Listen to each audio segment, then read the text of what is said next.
some listeners may find the following content life-changing. The thing is that Jesus isn't religion. Jesus is life. Broadcasting. This is the devil's world. We don't live in God's world. So. Ladies and gentlemen, you're listening to The Uncomfortable Hour with Glenn Casey and Eddie Briscoe.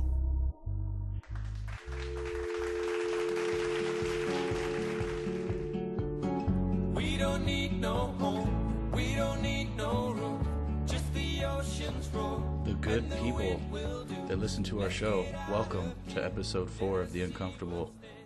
You ready for it? Hour.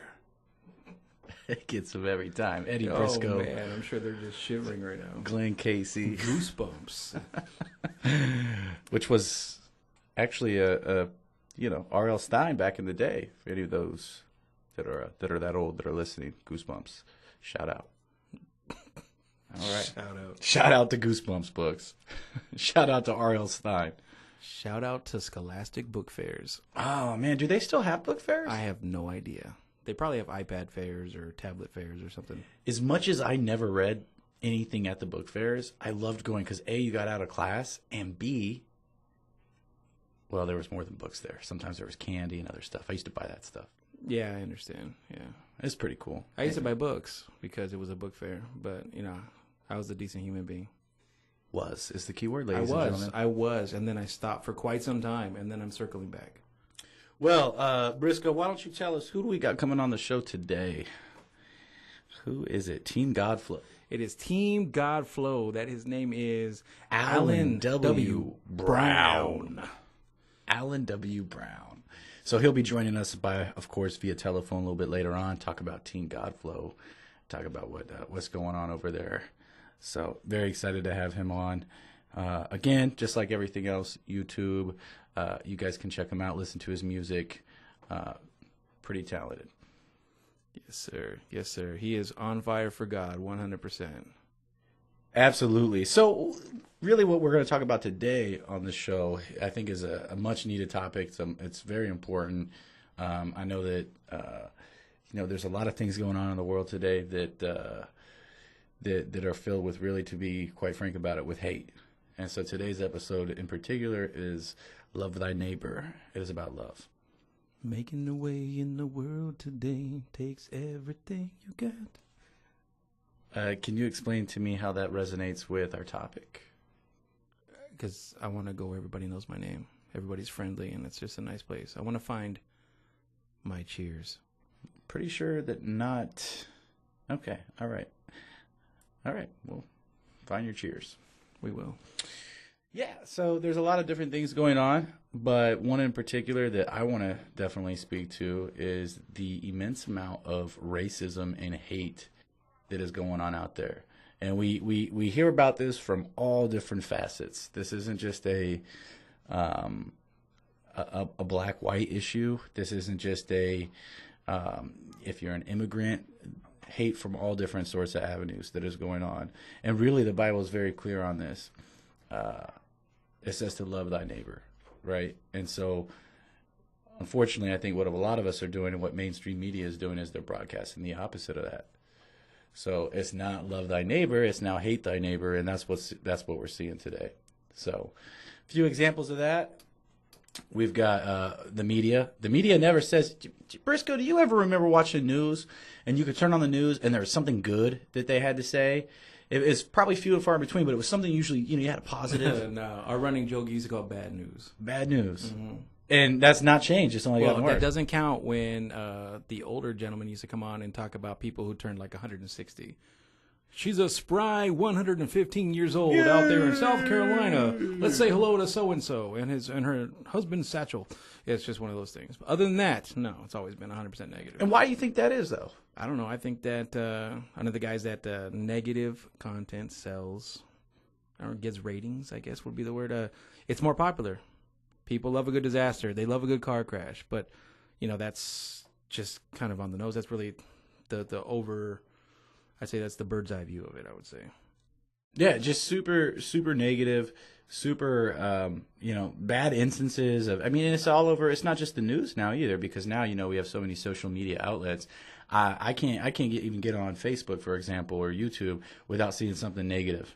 And it's always something negative, whether it's racism, whether it's somebody getting knocked out, whether it's a street fight. It doesn't matter. It's always blasted in your face. Sometimes I just feel like, man, I just want to push the power button, you know? I never seem to do that, but yeah, I'm not, and I think that's important. I'm not above this. I'm not sitting here saying that Everybody loves a good disaster, man. Everybody loves a good disaster, and they all love to see that confrontation. They all love to see that fight that happens at the Burger King or at the Waffle House at 3:00 in the morning. You know, world star. You know, everybody loves that. You know, because if you hear that, you know it's going down. Something's gonna happen. Someone's getting knocked out. Or usually, it's usually at a fast food chain. exactly. What's So, going on? dude, there are always things upset, especially ever since that new Sriracha Mac sauce came out. Things have just been getting heated. No pun intended. It's actually just one of those things. It's because, you know why? Everybody's out there in the middle of the night because they just came from the club. They're all drunk. Something gets happened. 7 guys beat up one guy, and then 7 girls beat up his girlfriend, and that's it. And, you know, it's sad, too, because a lot of these, when you really look back over what the fight was about, A, you can't remember, or B, it's like, well, dude, you know what I'm saying? Like, he cut me in line, and I was getting ready to get this burger on, and then now I can't get this burger on. And it's like, wait a minute, you just knocked a dude out over a cheeseburger.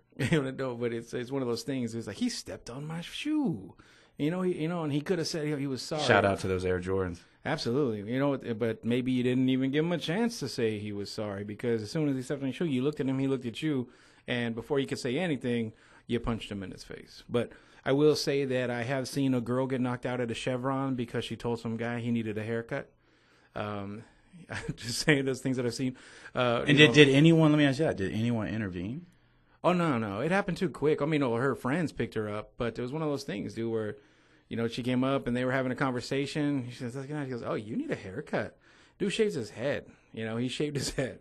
He had quite a few tattoos, and one of them on the side of his head said something very negative towards women, too. And she's like, oh, you need a haircut. And he's like, what? What'd you say? Boom. Just blasted her 100%. Just knocked her out. I think that in this society, especially in today's society, you know, we owe it to each other to lift one another up. I mean, you owe it. You owe it to yourself to be a good Samaritan. I mean, we're going far past just the Bible on this one. I feel like just from one human being to another. Mm-hmm. You know what I'm saying? We all have 2 eyes, 2 ears, and a nose, and a mouth. Some of our mouths are bigger than others, but, you know. Casey. Glenn Casey. I don't know why. It's weird that we're whispering. But, you know, we owe it to one another to lift each other up. And it seems like today the only things that you see are negativity. And it's blasted all throughout our society. And not just, this is so much more than just fighting and hate and race. I'm talking about even with the ads you see. You know, you got, you know, sex ads, you got things that are blasted all over, you know, to get you thinking differently, to get you thinking in a different state than maybe you normally would have thought. So, for example, that's kind of lustful, right? So I'll say this. I'm maybe on a date with, you know, my wife, and out of nowhere, by the way, shout out to Rebecca. We just got married. What's up? Dang. Yeah. Good for you, man. I'm proud of you. Yeah, man. Living in sin, not no more. But you know, we're all human. We're all human. We all do things. We all need to repent. We're not perfect. That's the whole point. You're not perfect. You're never gonna be perfect. But you owe it in yourself to look inside and say what's right, what's wrong, and to do what's right. And so, let me ask you, Briscoe, your nationality. What is it? I'm a Brisconian. Be careful for the Brisconians. The Brisconians are very, very much a. Yeah, definitely. No, the thing is that I was born of 2 different races. My father was, my father is a Mexican. Well, he's a Mexican-American, whatever you want to call him. He was born in Mexico. My mother, family descended from Scotland, the whitest of white women. She was actually transparent, no joke. I mean, it was like medical term. She was transparent. And they met, and they don't have that on applications, by the way. No, transparent's not one of those boxes you can check. And I'm gonna tell you right now, I can't check any of those boxes because none of them apply to me. So I'm either like other with no explanation, or I'm just declined to answer. So I just declined to answer.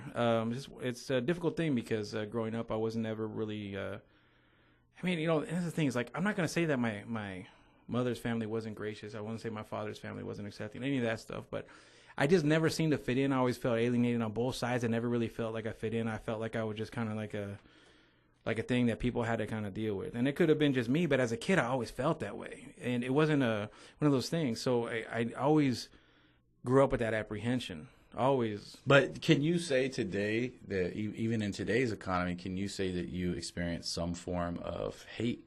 Can you say that that exists for you? Oh, yeah, 100%. Yeah. I mean, I get it almost daily. You see, like, you know, I work at a place, and at this place there's badges, but It's actually called The Place. it's called The Place. They're hiring. And no, it's a really good company. I work for a wonderful company, but you know, I dress really nice. People always ask me why I dress nice. You know, you dress so nice. It's so hot outside. You know, it's like, yeah, I do. It's just my thing. It's my flow, because I feel like if I can look that way, you know, because if I look any other way, like if I dress in jeans and a t-shirt, any other look, man, I'm always met with that. Is he gonna steal my purse, or is You gonna that stab me? Yeah, exactly. And it's really disheartening, especially since I moved out to Texas. I was out there in Austin, and when I left the Austin area, I moved to a city called Taylor. And man, I will tell you, man, never have I ever had someone turn around so fast in a supermarket parking in a parking lot. I was parked, and I was going out to my thing. I wanted to get my little bags, because I had those cool bags that you could take out, so you don't have to use the plastic bags. Not because I cared, honestly, it was just because I had so many plastic bags at home, and I was worried that one day I would suffocate walking into the kitchen. And she got super scared, and she like went the other way around her car as soon as she saw me. And I was like, oh, well, that was strange. You know, of course, you know, hey, look, I'm an intimidating looking guy, I guess, whatever. But then I was actually in the H-E-B aisle where they sell the H-E-B salsa ranch. Shout out to H-E-B for that.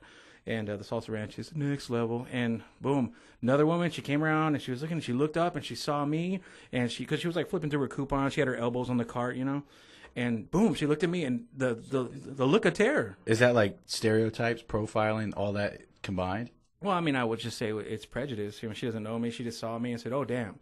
Clearly, his book is not full of pages of words of wisdom and intelligence. It's kind of like the age old. If you see a group of bikers, you automatically associate them with something that's maybe not so good. Yeah, that's true, because I saw a group of bikers when I was coming up from Austin like last weekend, and I was like, oh man, dude, you got to be careful, because you know this and that, you know, just you never know. You don't want to impede. You don't want to do anything that's gonna set off a thing, or give even the remote like sign that you're going to be disrespectful to their space. But then when you got up on them, it was actually like Riders for Christ. It was actually some POWs in the local 209. I think there's just a bunch of regular dudes just repping their stuff. There were some bikers that I saw not too long ago that were this kid was getting bullied at school, and anyways, I don't remember the whole story exactly, but the bikers ended up hearing about it. Somebody must have went to them, and so the bikers started accompanying this kid to and from school, and it was pretty awesome because, you know, obviously the cause was like, hey, you know, this isn't acceptable, you know. So here this mean group of looking dudes, you know, accompanying this bullied kid to just represent and show. And that's the type of love I'm talking about. That's what we need to do. You know, in the Bible it says very clearly that we're supposed to be Christ-like. We're made in the image of God, right? So if we're made in the image of God, and I speak to myself when I say this because, you know, I'm not above any of it. I'm really not, you know, but we're supposed to be Christ-like. We're supposed to reflect the image of God. And if you're not reflecting the image of God, and God is what? God is love. If you're not reflecting love, then you're not reflecting the image of God. In fact, if you're reflecting the opposite, the argument could be made, you're reflecting the enemy. Yeah. I mean, straight up. But and see, Tell that's me the now, thing. And that's the do thing. you really Where- want to love me forever? Would you be loved? Shout out to Bob Marley. But that's the thing, man. Is where I'm at with my story is just that, you know, it's happened to me, and then I'm driving on the highway and I'm looking and I see these dudes. I'm like, oh man, you know, because it's this thing, and that's kind of the point, is that we all kind of have that apprehension, that we all have that pre-drilled in, that pre-programmed notion of a certain person looking a certain way. You know, it doesn't matter the race. It's just if they look a certain way, you're just like, oh man, you know, I gotta be attention. You know, or I flip it and I go, I can't be a victim. Like that's just one of those things where you're looking around and you say like, man, that's cruddy that it happened to me. It's like, oh, but look at that dude. You know, it's universal, and it's something that we have drilled into our brains, and it's something that's programmed to in our brains. And people say, oh, I don't feel that way. No, everybody feels that way. I can't see that I've ever met anybody that doesn't have that same apprehension when they go down and see that specific type of person, whether it be me, whether it be you, because you look definitely like. By the way, he looks like the guy from American History X if he has his hair cut too short. So that being said, if I saw him, like, that would be Edward Norton, and that's definitely not true. Here's a Nazi, just. Though with my head shaved, I have been told that back when I worked out, but it's not about being perfect, because nobody's perfect. It's just about trying to love first, and we don't love first, not as so much as a society, but as a species. We don't really do that at all, and it's whether it's because of our specific nationality, because of the way we look, where we live, how we dress, what we don't wear, what we drive, what we don't drive, all that kind of stuff. So we all have that. We all have that pre-programmed notion. It's really sad. It is sad. I mean, it's one of the 10 Commandments. I mean, you're supposed to. It's a commandment from God. You're supposed to love. So if you don't love, then you break that commandment. And it's hard to do. So I'm not going to sit here and say that it's not hard. It's hard to do. You're supposed to love your enemy. It is. And it's like, I'm not trying to get all, as my sister says, you're not going to get all Jesus-y on me, are you? And I'm like, well, you know what? Sometimes I just might. That's the point of the show. Especially in a Starbucks. But the thing is, it's like, dude, it's really not about that.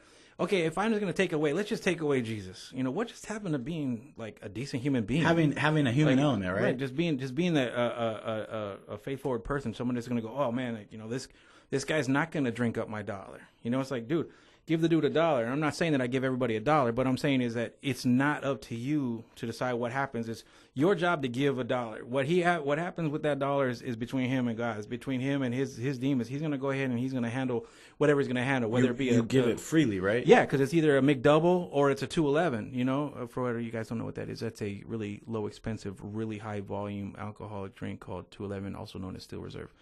But that's what I'm saying. That's not up to you. It's up to you to decide whether or not you're going to do that. You're going to give him the money, you're not.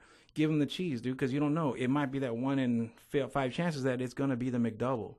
You know what I'm saying? And that's the thing. And even if it wasn't, let's say it was the beer. Even if it wasn't, if it was the beer, maybe that's what that guy needed or that woman needed that day to get them through it. You don't know. You don't know, because we all have addictions, whether you want to admit it or not. We all got addictions.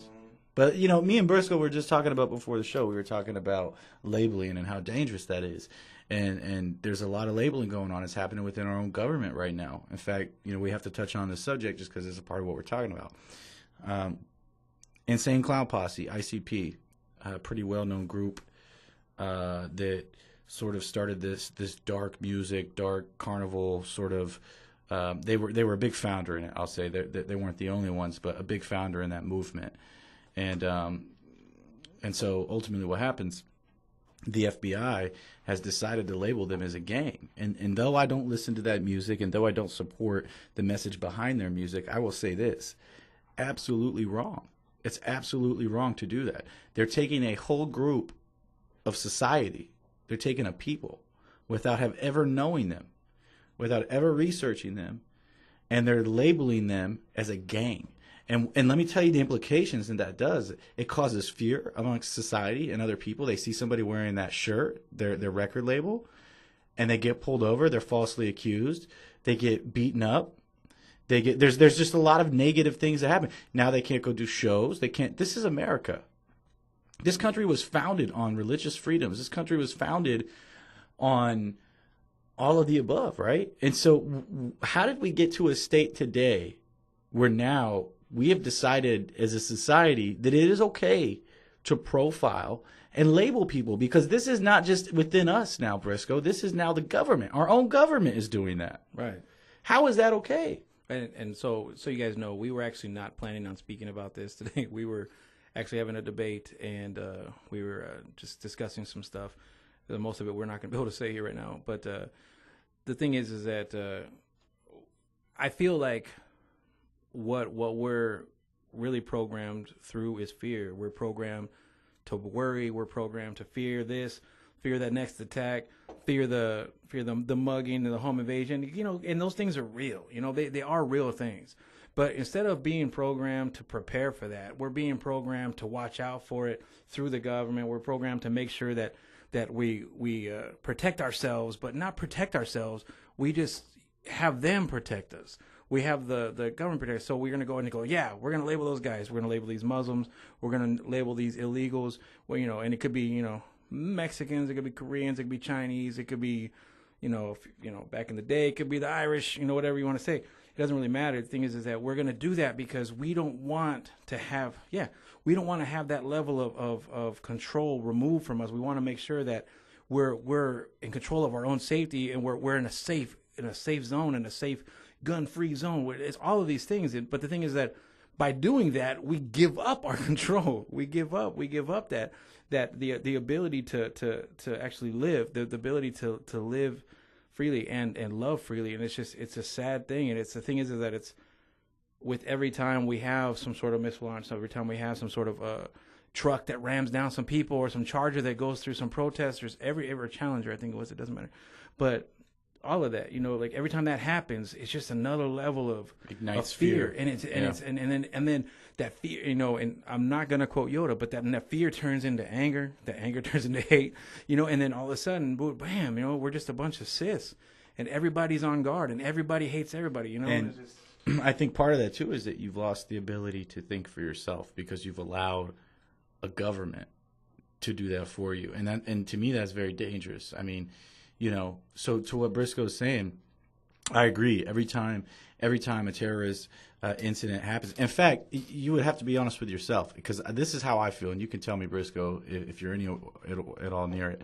And I'm not saying it's right, but anytime something devastating happens that I see and I turn on the news now, my mind automatically goes, was this terrorist related? I'm not saying that's right, but I'm saying that's how I'm programmed now, that I'm like, oh man, could this be terrorist related? Right. But based on the information that you're given, it's the most likely scenario. It's because that's all you see, and that's what's fed into you. You don't see the other things. That's what I'm saying. You don't see the love. You're only fed this. Right. And it's always going to be that way. And unfortunately, it's something that we've been dealing with since I was a kid, and that wasn't too long ago because I'm extremely young. But am I really? I am. I'm super immature. But that's my deal. I just think that we have very limited information given to us on a daily basis, because we take one story and we harp on that story and we just play the F out of it until it just gets to like, wow, okay, cool. And now we're changing the channel, but we're not changing the channel looking for information. We're looking for a release from this information that's been bombarded. So then we just turn on Friends, or... It was a great show. It was, it was a good show. I dug it. Same with Party 5. Shout out to Party 5. She got off the plane. Shout out to all the 80s and 90s shows out there. It's the thing. So we're just like exhausted from this bombardment of info, and it's the same info from a different camera angle. And it is, and I think a danger too is that the government likes to say, well, this is what the American people are feeling and thinking. It's like, no, actually, it's not, because you're speaking for a vast majority, and a vast majority is split. A lot of people feel different ways about different. I mean, let me tell you this, for example. Do you agree that you should be held accountable for your content that you put out into the world, your energy? Do you agree that should happen? I get that you have religious freedoms. I get that you have the ability, but you also have consequences for your actions. So do you agree? And I say all that to say this. You know where I'm going with this. The rapper that just got knocked out. I don't even know his full name. XXS Tentacion or something. Yeah, something weird like that. But anyways, the guy that just got knocked out on stage, what did he do prior to that? What did this guy put out into the world? So if y'all hadn't seen it yet, basically this guy had a video where he was talking about, and it was supposed to be about racial inequality and racial equality, I guess. I'm not quite sure 100%, to be honest with you. I did actually see the article on it, but it was some lady's article, and rather than just hearing it from the horse's mouth, I didn't actually get a chance to see any type of response from him in regards to it. But he basically has a little child, a boy, a little African American boy, and a little white kid. They go on stage at this auditorium. He whispers something to the white kid. The little African American kid steps back, and then he puts a noose around the white kid's neck, and then he proceeds to pull the rope until the kid hangs. And then all you see is his little feet, like twitching and whatnot, because he's dying, and the other kid's watching. But that's what I'm saying. What does that do to somebody's mind when you're watching that? What does that do? Well, that's the thing, man. And this is what really is the the basis of the whole thing. Depending on who you are, man, that makes you super happy. That makes you like, yeah, man, one less Trump supporter. Or that, you know, or if on the other side, like, man, these N-words, man, let me get them, you know, and it's like, bing, you know, come on, boys, you know, and this is one of those hop in the Chevy. But what if you could separate it? What if you could say, and I know you can't because that's not the world we live in, but if you thought for 1 minute, if you thought, okay, don't put a color behind it. Right. Just put a right or wrong behind it. It's clearly wrong. It's wrong. I felt it's wrong. I don't think that's the way to get your message out. You know, but they're saying, you know, like you're feeding hate into people's minds, I think, when you do that. And you are responsible for that content because you're the creator. You're the creator of that content. Look, we're responsible for what we're putting out here. Everybody that doesn't like religious shows or doesn't believe in God or whatever, that's fine. Mm-hmm. It's your right to listen to it, or it's your right to pause it, to stop it. That's fine. Right. And the thing is that we're responsible. He can offend it. You could say, oh, well, you know, he's an artist. He's putting this way. And it's art and it's an artistic way to get a conversation going because look we're here talking about it. It's a huge deal, right? And then, you know, he got like someone just teed off on him and knocked him out on stage or whatever. And then that's the guy's security just like proceeded to beat that dude down, right? So he got consequences for his actions. But the whole thing is like, well, dude, we're over here saying, oh, yeah, man, this guy, this so-and-so, and I had to learn his name and listen to music and watch the video or whatever, you know, because he started a dialogue through that video. And so has he gotten what he wanted? 100%, man. There's so much traction behind it. Yeah, he's gotten free media. It's a huge deal, yeah. And the thing is, it's like, that's really what society as a whole, that's what people are going to say. That's where that disconnect is. It's like, dude, you got it. You can't preach that, but you can't put that out there. But that's what the norm is. And then the people, the average everyday Joe, and I'm not saying like everybody's like this, but from my experience and what I've been interacting, I'm like, dude, yep, that's just what happens. And it's just like, dude, that's not what happens, man. It's this because you're never gonna see what really happens, and that's the opposite of that, you know. And that's those little kids hugging, you know. That's 100 different ways you can make that message pop and do other things, but we want to go this other way because our society's so desensitized to everything else. That's the only way to get us to open an eye. To me, it's sad because it's not okay. You know, it's not okay for you to not accept responsibility for your actions because your actions. I was always brought up school of kind of hard knocks, right? So, you know, I was disciplined. I was one of those kids that got disciplined when I did something I shouldn't have done. I got the belts, things like that. But what I'll say is I don't disagree with that. I really don't. Even today, I don't disagree with it. And that's fine. I know that a lot of people give backlash. You know, I don't agree with that, hitting your kid, this, that, and the other. That's fine. That's really not even what this is about. The truth about it is that I was instilled at an early age to respect one another. You know what I mean? That's what this is. You're not respecting somebody when you're going out there and you're putting this kind of negative content out into the media, into the airwaves. When you're sitting there, you're responsible for those actions, for your content. And you know what? I think it goes so much further than that because it's not even just about what he did, but it speaks to we as a people have to stand up. If you don't stand up, no change comes about. It speaks to the content that even comes onto the television. And Briscoe, you know what I'm talking about with this. Back in the day, if you said certain words, you said certain things, they would be obviously censored. You could only say so many things on television before it was deemed inappropriate or before it got blacklisted and what have you. Today, it's totally different. It's night and day different. What you can get away with on mainstream television and cable today is night and day difference from what it was in the 60s and the 70s, even in the 80s, even in the 90s. It's just progressively getting worse. And I think that when you let your youth open up to that and they can kind of see that negativity, and now it's all on social media, it's broadcasted around platforms. When you are just subject to negativity nonstop, what is that going to provoke you to do? What are you going to think like? It's kind of like a science experiment. You remember Street Fighter? Right? And then they put, what was that? The green guy's name. I forget his name.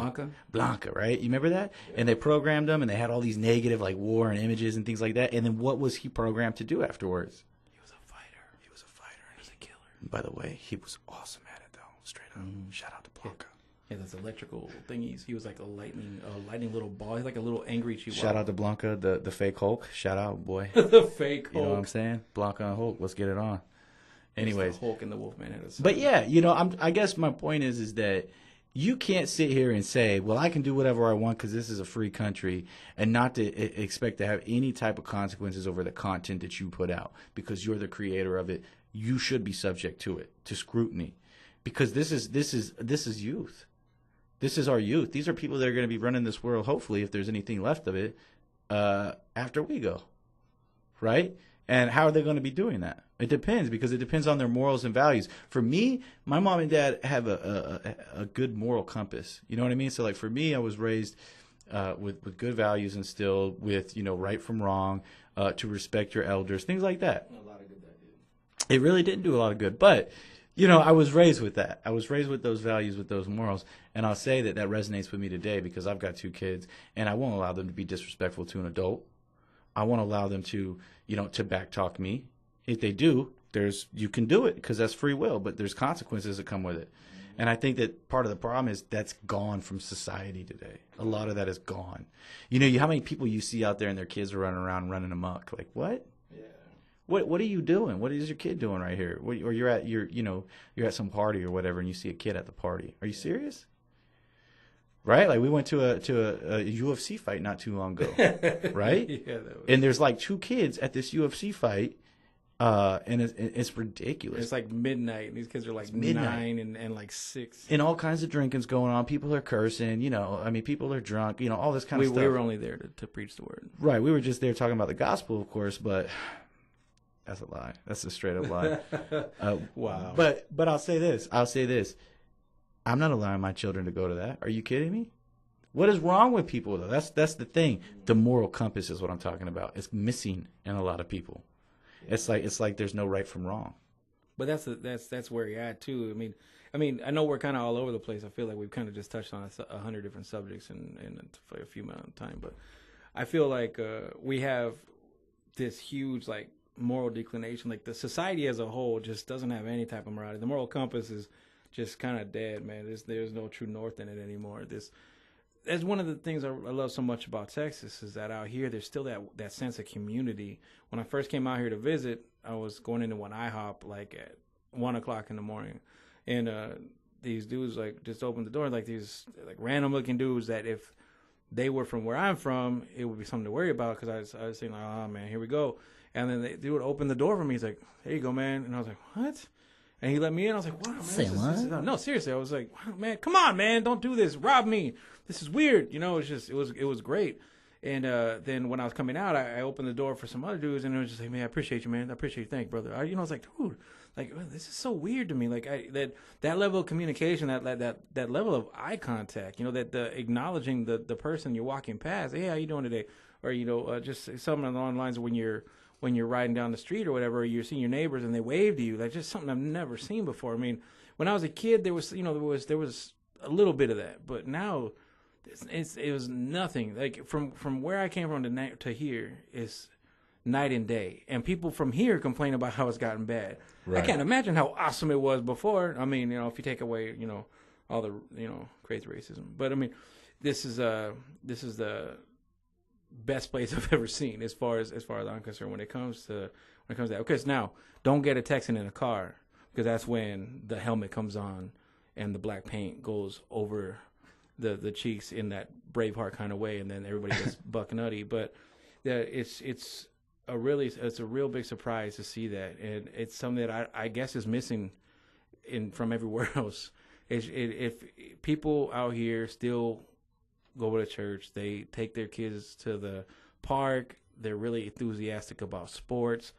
It gives me that feeling like I used to see in movies when I was a kid. Like, it's like, oh, that's what it's like. Like, not so much like a Friday Night Lights thing, but kids and like, playing in the park and riding their bikes and, dropping them on the front lawn and going inside for supper or dinner or whatever it is they call it out here. But all that, like that I had never seen that. And I was really excited to see that that's a true story. Like, that really happens? That's amazing. And what's sad about that is that, like, I had to see it to believe it. I never knew that could really be a thing. And it was crazy to me, because I would have never thought that was feasible. And now here it is, and I'm living it, and I see it, and it's amazing to me. And what's sad about that is that I never would have, and I never ever would have believed it. All that to say, practice love. Love one another. Love. And now it is time for our artist segment. It's that time in the show. Alan W. Brown. Alan W. Brown. How you doing, man? Doing good, man. How are you? I'm doing real well, actually. I'm so glad you called in. This is Eddie Briscoe, and then the other there end is Glenn Casey. I'm sure y'all talked before.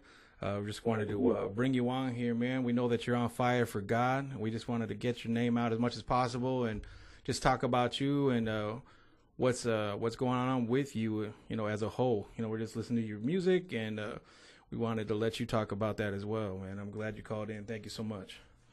Yeah, Alan. Appreciate you having me, man.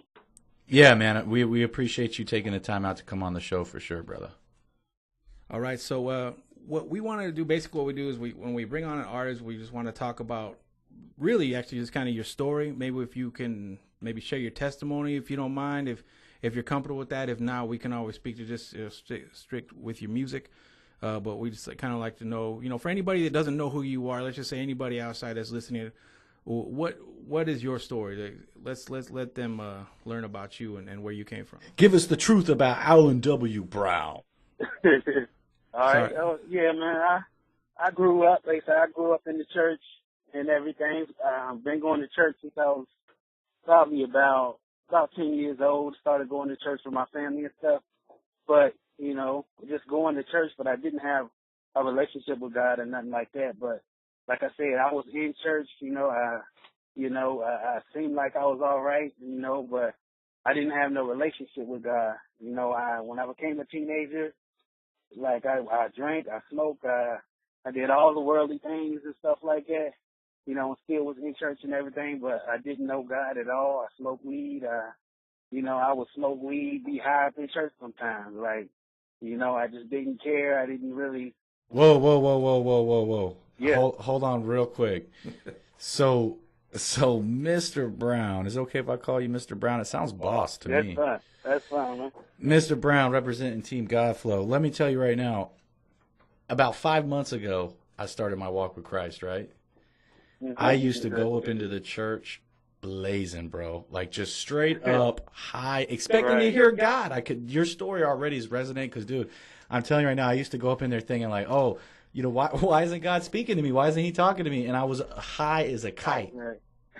Right. Wow. Yeah, man. I was young as 17, 18 doing that, man.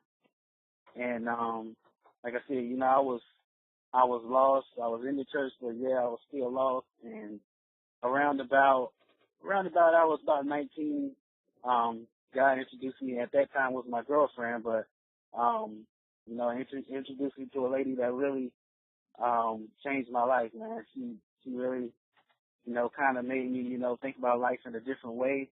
And and around about the age of 20s when I got married, and I started to really look at my life and everything. Was still going to church and stuff.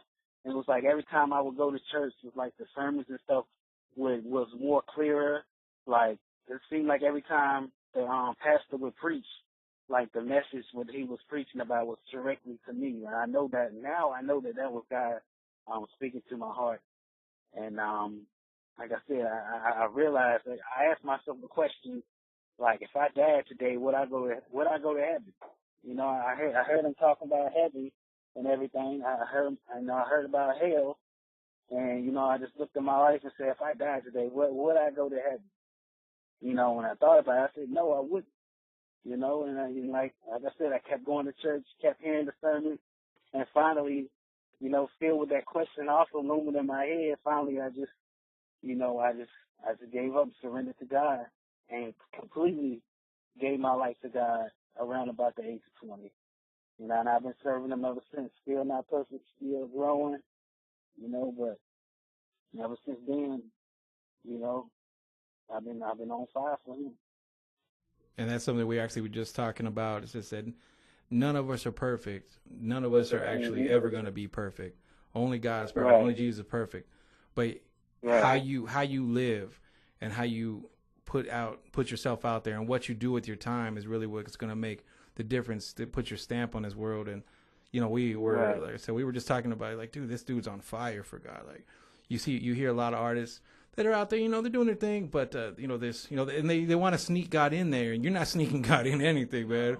No, you're talking about God, man, and that's what I love about your music, man. It's always God on the forefront. It's nothing about that. It's not about my millions and then and then God too. No, it's not about that at all, and I really dig that. Yeah, man. Shout out to you. Yeah, I mean, Team Godflow. It seems like it's not just you, but I mean, it seems like everybody that's a part of Team Godflow is. I mean, it's obviously in the name, but I'm just gonna kind of, in a way, repeat what Briscoe just said. I feel like there's a lot of artists out there that sometimes maybe misrepresent themselves, if that makes sense. Right. And I don't feel like you're doing that at all. I feel like you're going out there and you're saying, look, you're supposed to be Christ-like. You're supposed to let that light shine, and that's something that's relevant within your music. And honestly, this is a confusing time we live in right now. Not a lot of people. You can't give credit to a lot of people for doing that. You know what I mean? Mm-hmm. Right. I don't know about you, but back in the day, I mean, I've been listening to Christian hip hop music since I was very young, since before YouTube even existed. And, to see its evolution has always been amazing to me, because back when I was listening to it, Alan, they didn't really have the level of artists that we have today. Now, I'm not going to sit here and say that they weren't good. I'm just saying the technology and things like that, it wasn't evolved like it is today. Yeah. And so, but now you see the type of mainstream artists that you have today, but part of the confusing piece is sometimes it's not always really about God.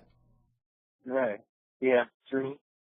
But the thing is, to me, when I first came to Christ and really came into Christ, I had no idea. I didn't know nothing about Christian hip hop. I didn't even before I used to rap. I used to want to be like Lil Wayne. That was my favorite rapper. I used to want to be like these Fabulous and all them cats. Shout out to Lil Wayne. The only that's the block is that's hot. the only idea of hip hop that I had. I didn't even know that people did that. That's saying a lot of people where I'm from Christian rap where I'm from is not really that popular because people associate hip hop with those type of guys. You know what I mean? So, like I said, when I first came to Christ, I didn't even realize. I thought that I had to stop, rapping. I couldn't rap no more because I didn't think I didn't think it was even all right to rap for God until I heard my sister. She let me hear a CD, and it was Lecrae when he first came out. It was like the Real Talk. Mm-hmm. And I heard that, it was like that just it just blew my mind. Like, oh snap! I was like, oh snap! People are actually rapping for God, and it's dope. Like it's good. Like, and it's just. I didn't want to be like Lecrae and nothing like that. I don't want to be like Lecrae, but God definitely used Lecrae to open my mind up to the possibility of using rap as a tool to spread the gospel. And see, that's a really good testimony in regards to what CHH can do for people, what Christian hip hop can do. You're putting your music out there. You're doing it. I mean, I think I found your album. Your album was the Transformation of Alan Brown, and I saw that on Apple Music.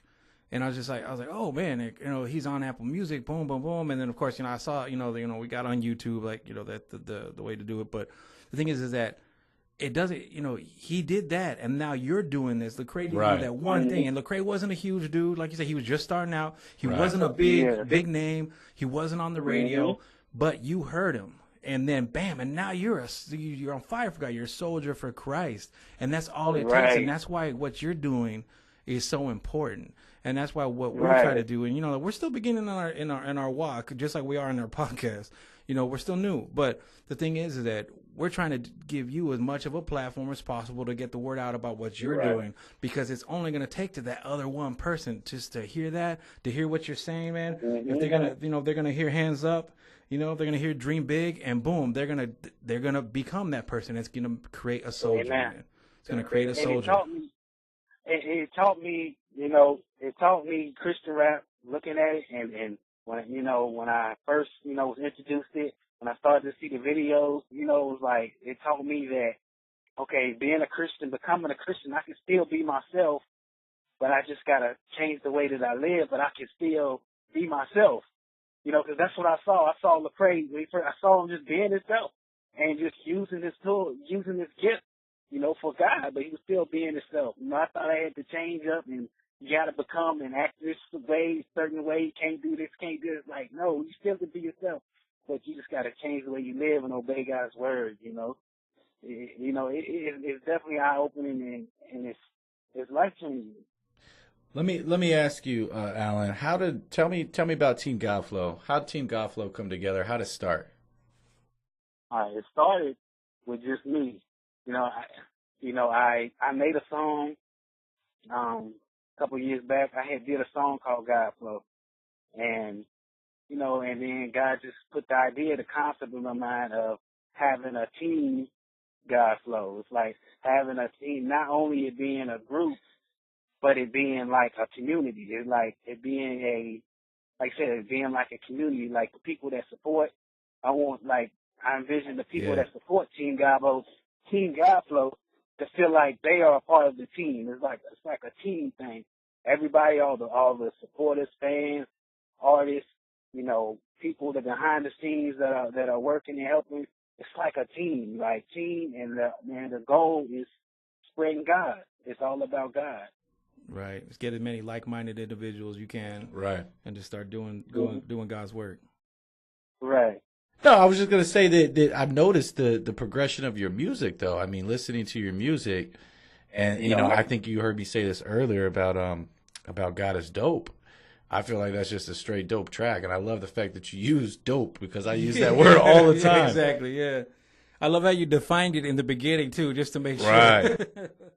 But I feel like, your music itself has, progressed, a lot like, since we were speaking about Lecrae, same thing, Mm-hmm. Do you feel like, in fact, God is Dope has R. Swift, no? Yeah, R. Swift. How did you get R. Swift on the track? That's a great name in the industry. Yeah, man. Well, what happened is somebody had put his information. I seen something on Facebook about him, looking to work with new artists. He was looking to work with new artists, and I said, okay, well, I inboxed the person. He was like, yeah, R. Swift's looking to inbox. He's looking to work with some new artists. He want to help out some new artists in the industry and the game, people trying to come up and everything. And I was like, for real? I don't even believe him. But I asked for his information. He was like, yeah, this is his number right here. Text him. I was like, this can't be serious. Can't be real. Did you know of R. Swift at that time? Yeah, I knew of him. I knew of him, but I didn't really think, because of how big he is and everything, I didn't really think it was real. I thought somebody was playing on Facebook. Facebook, you can't believe everything. But right. Hey, man, Facebook's the truth. yeah, man. But yeah, he gave me the number, so I said, just text his number. I was like, what's up, man? Are you R. Swift? And he responded back. I was like, oh, it's not. Then I called him. He called me. We talked, we talked for a little while and everything, and boom, happened like that. See, that right there, I attribute that. That's God, bro, right there, because that's God. Yeah, exactly. I mean, He knows what you're trying to do, and see, your heart is in the right place, and so you're out here trying to save souls for Christ, and you're out here trying to put a level of music on that really at one time wasn't even widely accepted in the church, and in some churches it still is not accepted. But you're over here repping Christ, putting on the power of God and what He can do in your life and transform, and then in turn God sits here and says, "Well, let me put you on." That's right. Amen. And that's awesome, bro. That's awesome because I noticed that, like I told you, that track is definitely banging, man. You guys did a great job on it. Appreciate it, man. Yeah. So for all our listeners out there, make sure you check it out. Saying about the progression is definitely progressing, and right now, like I said, God is definitely working in me, and I'm definitely, making some powerful songs. I'm just excited about, my next projects and stuff that I'm working on, man. Oh, great. I'm glad to hear that you got something else coming out. Well, what is next for you? How soon can we see a little? I guess we're gonna see, of course, some stuff come out on YouTube. We're gonna see that happen. But when are you gonna put something new out that's not on the? All right, I'm working on I'm dropping another single on the 30th of this month, and then I'm working on my first album now. Looking to drop that early next year. Yeah, it's gonna be awesome. That's great, man. Are you kind of producer, engineer? Are you kind of doing it all yourself, or you got some people on your side doing it with you? No, I got people on my team helping me. J Dubs, you heard J Dubs? Oh yeah. Hands up, dream big. Yeah, I think he's on Can't Yeah, Stop too. yeah. He's on 3 tracks. He's an engineer. He's actually going to Full Sail University right now, for engineering. But yeah, he does all my music. Are you feeling like you're going to start collaborating a lot more with? Right now, I noticed that Christian hip hop it's really a big scene right now. You got a lot of artists from all over the place that are kind of like collaborating together and so forth. Is that something that you also plan on doing? Yeah, I want to, but I want it to be kind of, organic. Like, I don't want to just do songs with people and use people's names. You know what I'm saying? Oh yeah. I want to be led by God, definitely all the way with anybody that I work with, because I know some people in the industry will try to bully you with their name. You know what I mean? Right. Like some people in the industry will try to charge you all this money, just for their name. Really? And people in the industry, they might try to use you for your money. You know what I mean? Just to get some quick cash out of you. Like, that's what I'm trying to avoid. I just definitely want to be led by God. It could definitely be a God thing, when it comes to doing that. Oh man, that's a just shame. trying to I've been working with my the artists on my team, trying to get them, us all to work together like that right now. Right. Yeah, I noticed that you guys are over there kind of building up, doing your own thing, which mad props to that. You know what I mean? All good creativity obviously comes from other creativity. So shout out to that. The War Room. Give him all things you got is a verse you said in there. Give him all things you got. I think that's something that you definitely, your testament alone, you obviously gave up a lot of things to be in this Christian lifestyle. I feel like for me, for so long, I was running away from, because my father was a deacon and his father was a pastor, so I knew better for a long time. But I denounced God for many years, and I think part of the reason why is because I wasn't willing to give him all things that I had. I wanted to continue to smoke weed. I wanted to continue to be the guy that went out and had sex with women and not subscribe to that. Well, I'm being judged about this. I just wanted. No, I'm not being judged. This is my life. And I wanted to do those things, and I felt like if you did those things, but yet you proclaim you were a Christian, then you're really not. If you're continuing to do those things and kind of run from that, So when you say give him all things you got, that's how I looked at that, is giving up the things of this world. Is that what you meant by that?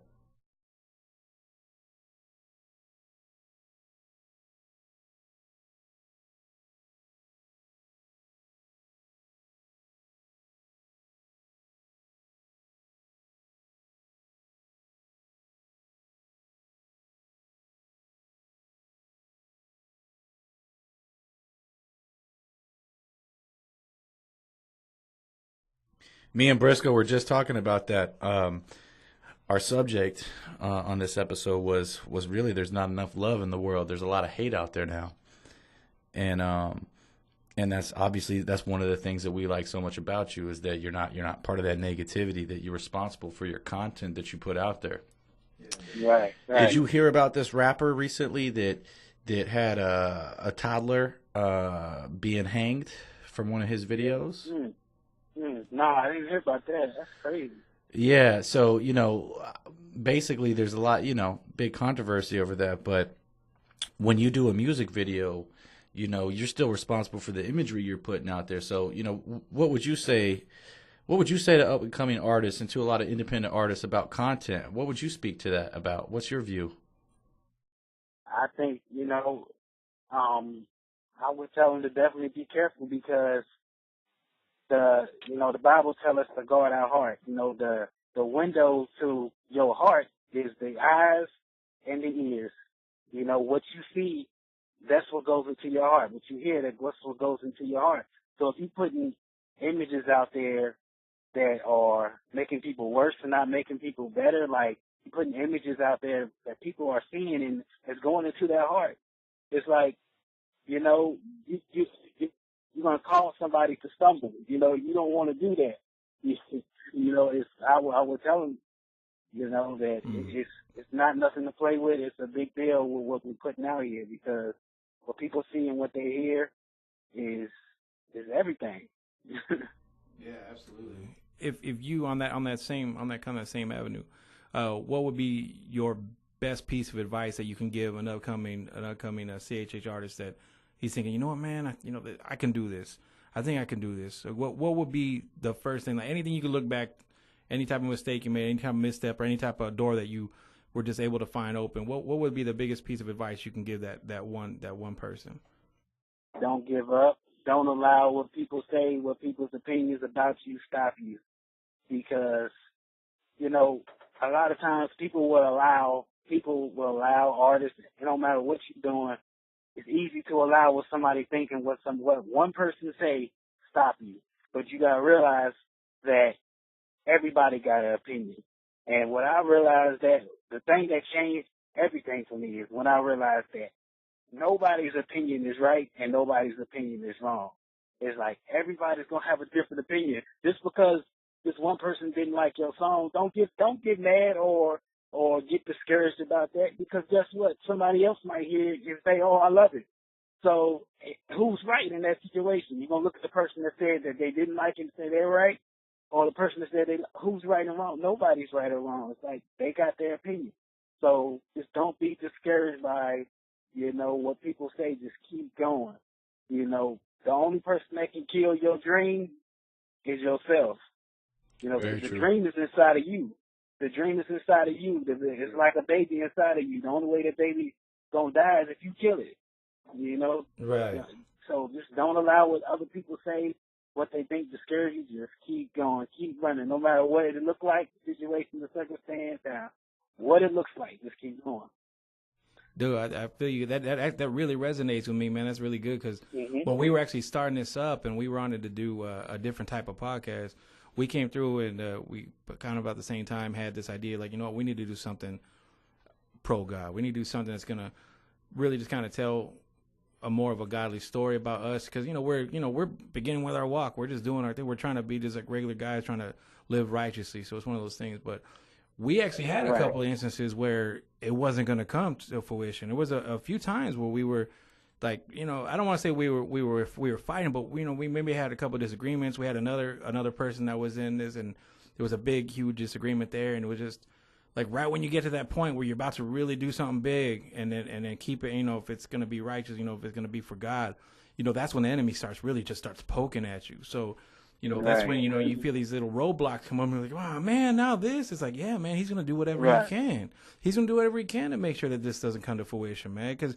I wouldn't have been here, man. Like, there was a couple of things where I was like, man, I can't do this. There's no way I'm going to be able to do this podcast, but I'm here. I said, that we got to do it because that's what we were compelled to do, At that time, that's when it got hard. That's when we decided that this is what it was, when the decision was made, that's when it got hard for us. I'll say this too. That's interesting that Briscoe brings this up, because we were just talking about you're responsible for the content that you put out there. We were going to put out a show that was filthy in content. At least I was one of the original, forces behind it. It was a different name. It was a different avenue. Mm-hmm. And it was really just going to be dirty and filthy in nature. Yeah, man. Glenn's a scumbag. Mm-hmm. And, and so anyways, the Lord convicted our hearts and said, no. You're not going to put that out. You're going to go this route because this is what you need to do. And it just so happens that, like I said, I've been listening to Christian hip hop since a kid. This is a better route for me. I know this realm anyways. And I'm excited to be able to speak to this new age breed of talent that comes out, such as yourself. And you guys are out here putting out these awesome tracks, because let's be real. The mainstream media, they don't play talent. The mainstream media, I'm not saying that everyone that's on the radio is not talented. But what I'm saying is everybody that's on the radio, that's behind a label, they're usually selling the label's message, if we're being honest. Right, yeah. You know, they have some control, but they're usually selling the label. They don't get to do what you just did. Right. Right. And most of the artists on the radio, most of the songs that you hear on the radio, the artist did not write.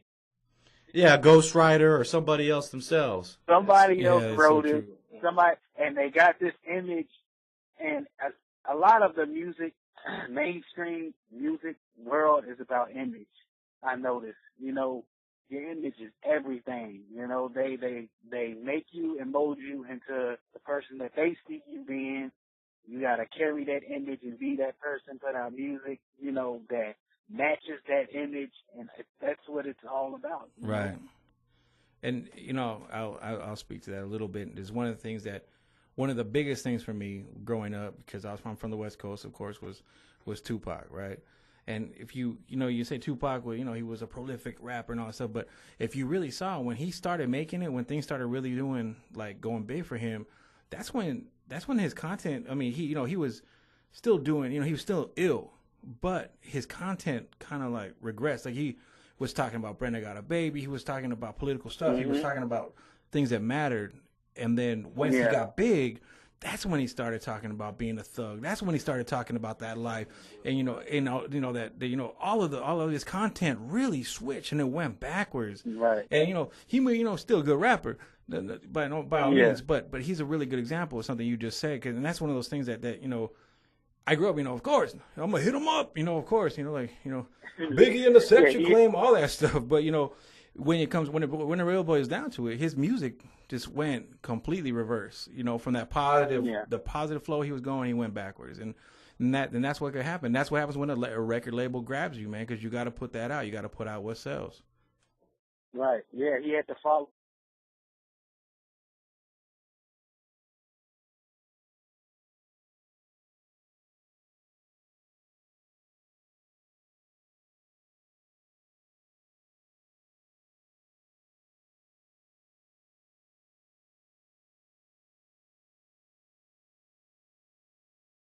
Yeah, and I never saw, obviously, I didn't care, man. I love Pac, man. I mean, I still love Pac. I mean, every once in a while, I'll still throw him on because, but I just love that music. But, it's a real good music to me at the same time. It's nostalgic, but it's one of those things where it just is a real good, blatant example of how that can happen to an artist.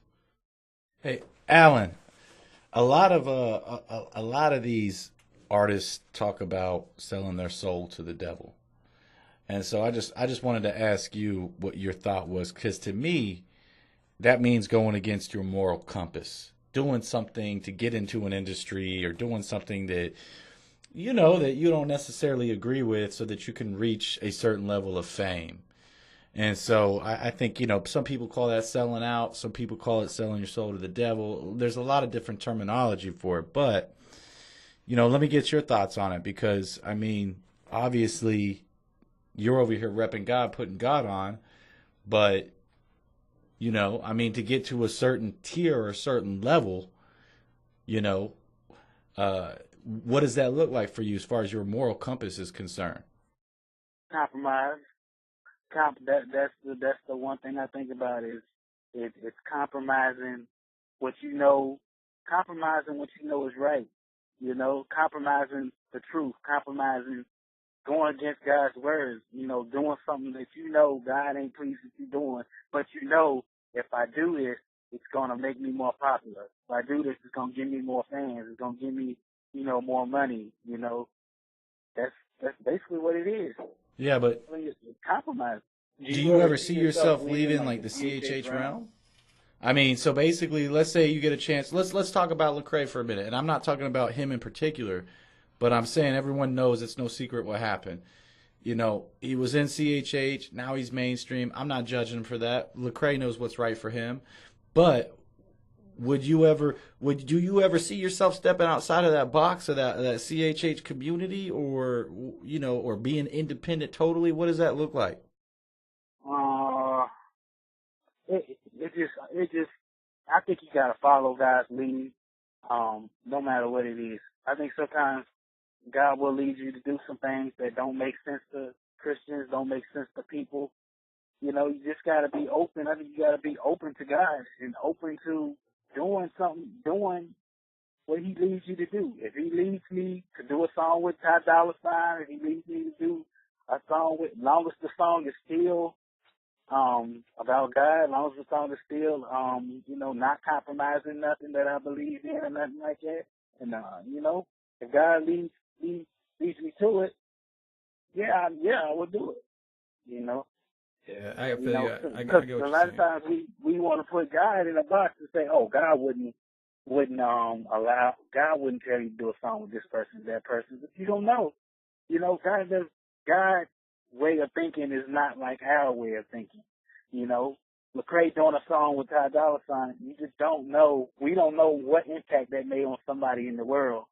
You know what I mean? A Ty Dolla $ign, think about it. A Ty Dolla $ign fan never heard of Lecrae. Okay, so he done a song with Lecrae. So who's Lecrae? Ty Dolla $ign fan is gonna look up Lecrae.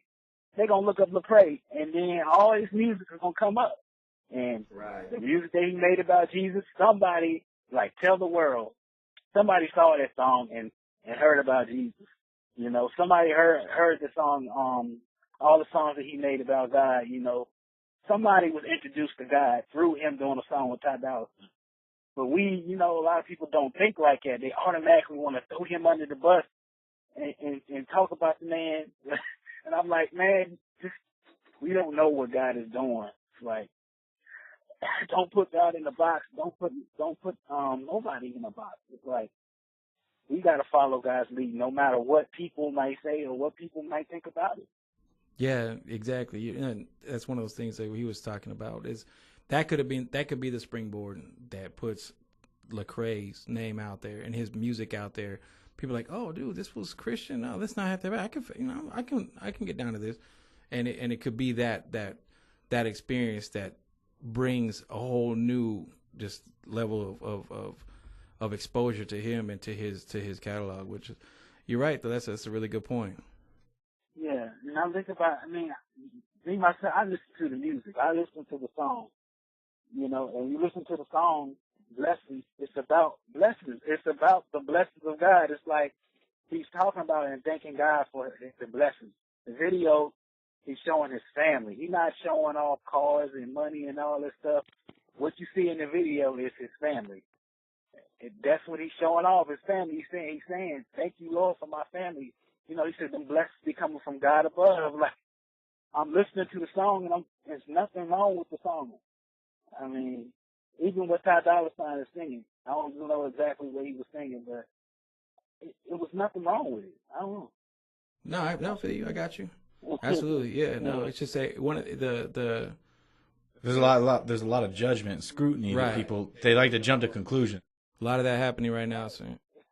Right. Which is crazy, because as Christians in the CHH community, in any community as Christians altogether, we're not supposed to judge. But, right. we're so quick to do it. We're only human, right? But that's just one of those things where right. it's just out there. That's right. the pulse of the community right now, is that he sold out to the secular world.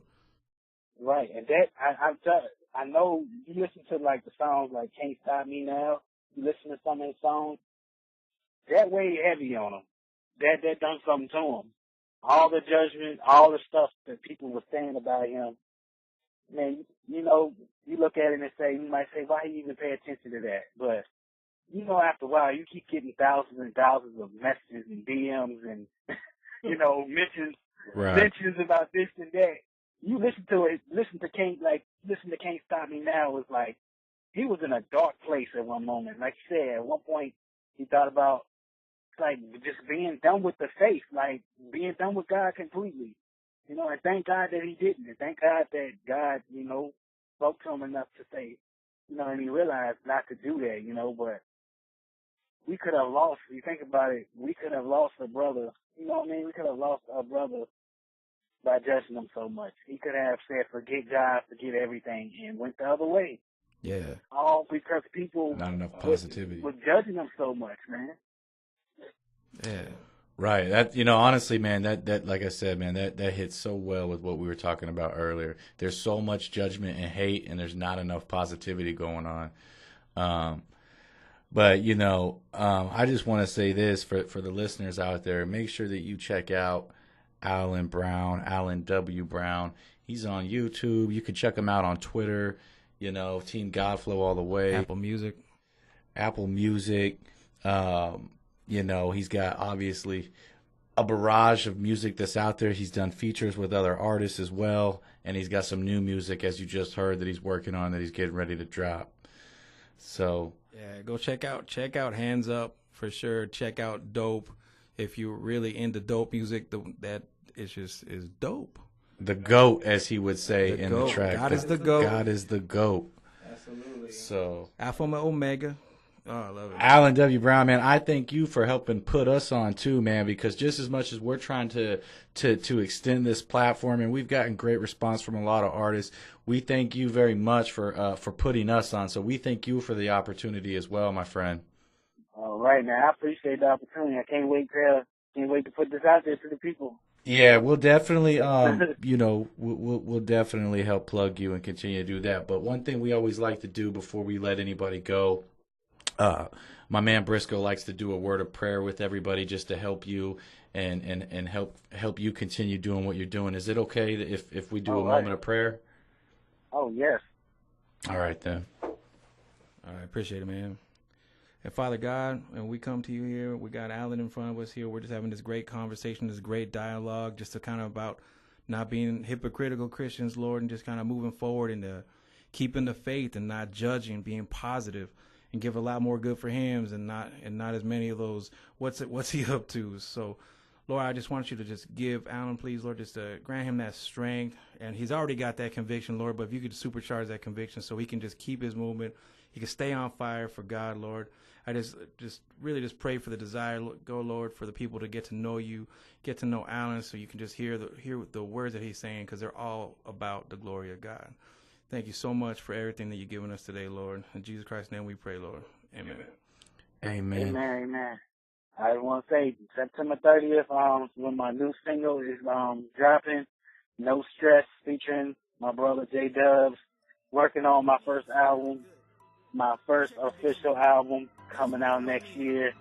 Like I said, follow me at Team Godflow on Instagram, Facebook, Twitter. Stand up if you know that my God is so dope. He keep it 100, no, that's not a joke. No need for discussion, no need for a vote, cause everyone knows that my God is the GOAT. Nobody greater than our Lord and Savior, King of all kings, Alpha, Omega. I thank him so much for his grace and his favor. My God is so dope.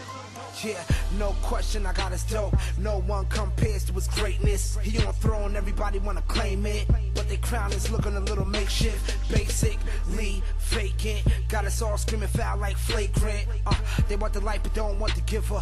Say what we deliver don't make sense. Nah, we ain't got time for that. Stick to rhyme and the facts. Every single line is attack. Do everything but let bringing the conscience back. Oh Lord, they got money but a poor soul, so everything that we giving them is pure gold. Don't hesitate to unload. Trying to get to him before they hit the crossroads. Yeah, on course, no following the trends, cause he called me by name. I was hollering my sin. Now my common sense is cognizant, and now I don't need no man's acknowledgement. They gon' learn to respect when they hear that name. The glory's his story lives, and you can check me if anything changed. Stand up if you know that my God is so dope. He keep it 100, no, that's not a joke. No need for discussion, no need for a vote, cause everyone knows that my God is the GOAT. Nobody greater than our Lord and Savior, King of all kings, Alpha, Omega. I thank him so much for his grace and his favor. My God is so dope. Woke up this morning, had all that I need. Feeling so high, not smoking no weed. My God has been good to my wife and to me. All glory to God, it's so easy to see. Died on the tree for a sinner like me. I found myself thinking, man, how could that be? Was headed to hell until he set me free. Liberated from sin's destination. Thank God I'm a new creation. That's dope. Now I got hope. Was sleeping through life, now your boy stay woke. Walking by faith, yeah, stepped out the boat. Got my eyes on Christ. That's so dope. Homie, this is real. Homie, this is no joke. Trying to have the world saying God is dope. Team Godflow said it, that is a quote.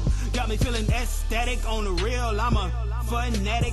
got me doing mathematics, cause all these blessings he keep adding, and all my sins he subtracted. That's why I love him with the passion.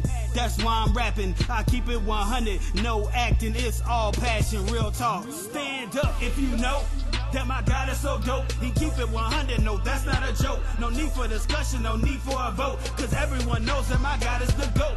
Nobody greater than our Lord and Savior, King of all kings, Alpha, Omega. I thank him so much for his grace and his favor. My God is so dope.